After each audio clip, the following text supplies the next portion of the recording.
그러면 이런 맛통론 상상만 해도 진짜 무섭잖아요. 이거 안 당하려면 어떻게 해야 될까? 결혼하기 전에 데이트할 때 이분의 소비 패턴이나 경제관념 이런 걸 좀 확인해 봐야 됩니다. 말로만 하면 안 되고 실제 행동을 봐야 돼요. 말은 이쁘게 포장할 수 있거든요.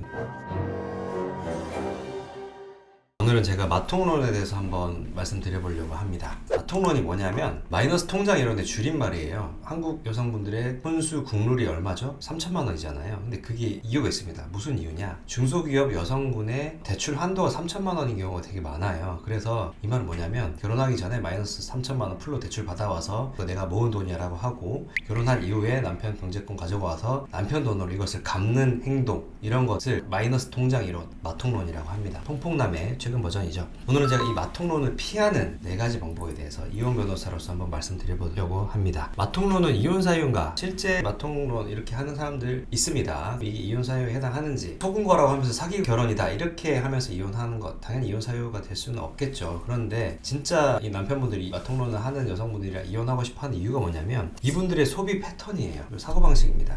일단 이분들이 왜 맛통론 돈을 하나도 안 모으는 걸까요? 20대 때 하나도 안 모으는 건데 그 이유는 이런 심리가 있는 것 같아요. 20대 때 나는 즐겨야 하는 시기고 내 인생의 황금기니까, 가장 내 인생에서 젊은 시기니까 난 해볼 수 있는 거 다 하겠다, 놀 것도 다 놀고. 그런데 여자도 그렇지만 남자도 마찬가지잖아요. 외제차 산다고 2천만 원 3천만 원 밖에 없는 남자랑 결혼을 하실 건가요? 또 진짜 문제는 돈을 하나도 안 모으는 이 여성분이 예를 들어 30대가 돼서 결혼을 했어. 그런데 갑자기 결혼하고 나서 근검절약하는 게 가능할까요? 불가능하죠. 3살 버릇 80까지 간다는 말이 있잖아요. 이런 소비 성향이 진짜 무서운 이유는 또 따로 있습니다. 인간은 이전의 소비 수준에서 조금만 떨어져도 사실 불행감을 느끼게 돼 있어요. 그것도 아주 큰 불행감을 느낍니다. 내가 100만 원을 벌었을 때보다 50만 원을 잃었을 때 사람은 더 불행해지거든요. 예를 들어서 내가 30평대 집에 살았어요. 그러다가 집안의 가세가 기울어서 20평대 집으로 옮겨가는 겁니다. 그러면 어떻게 될까요? 좁다고 느끼게 되는 겁니다. 사람의 심리상. 자, 남편 입장에서는 그러면 어떨까요? 이혼일 때의 여성분,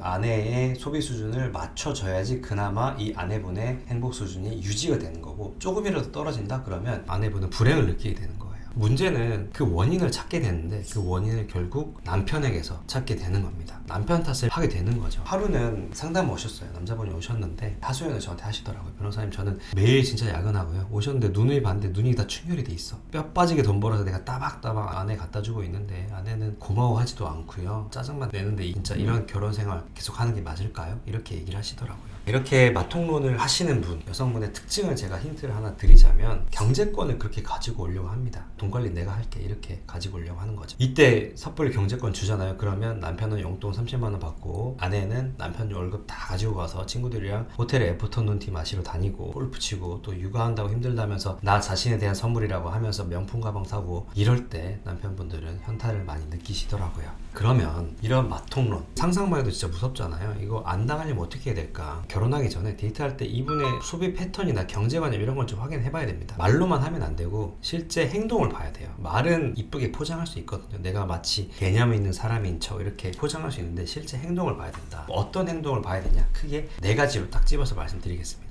첫 번째는 결혼 전에 얼마 모아놨는지 꼭 한번 확인해 보세요. 이 돈은 당연히 마이너스로 모은 돈이 아니라 순자산입니다. 만약에 여자친구가 연봉 3천만 원이고 한 5년 정도 직장 생활을 했는데 하나도 모은 돈이 없다? 그러면 그분이랑의 결혼은 심각하게 고민을 해봐야 되는 겁니다. 모은 돈이 뭐 5천만 원 있어요, 7천만 원 있어요. 그 자체는 크게 중요하지 않을 수 있어요. 왜냐면 그것만으로 인생이 엄청나게 바뀌는 건 아닐 수 있잖아요. 이게 그럼 왜 중요하냐? 이거는 그 여성의 소비 패턴을 파악할 수 있기 때문입니다. 예를 들어서 내가 월급이 200이야 300이야 어떤 사람은 이거 얼마 안 되니까 내 젊음은 짧은데 다 써야겠지, 피부 관리도 받아야 되고 명품도 사야 되고 해외여행도 가야 되고 하면서 다 썼어. 돈 하나도 안 모았어. 그러면 이분은 어떤 생각하는 거예요? 젊을 때 내 돈 쓰고 나중에 소득이 없어졌을 때는 남편 돈 써야지, 이렇게 생각한다는 거예요. 심지어 저는 이런 분들도 얘기 많이 들었습니다. 자기 월급이 2, 300인데 이걸로 부족한 거야. 그러니까 부모님한테 용돈 타 쓰는 거예요. 이미 성인이 됐음에도 불구하고 그렇게 아빠 카드 쓰다가 나중에는 남편 카드를 쓰는 겁니다. 월급 2, 300인데 알뜰 살 때 월 50만 원이라도 모아서 뭐 100만 원까지 모으면 더 좋고, 이렇게 하는 분은 그만큼 검소하고 소비 수준을 낮춰서 절제력이 있는 거죠. 그럼 내실이 있을 가능성이 높은 겁니다. 이런 분은 어때요? 남편이 힘들게 벌어서 들어온 돈, 이거를 함부로 쓰지 않겠죠. 그리고 남편분이 뭐 돈을 모아서 온 것도 그거에 대해서 인정을 하고 함부로 쉽게 까먹지 않겠죠. 두 번째는 옷 브랜드를 좀 보라입니다.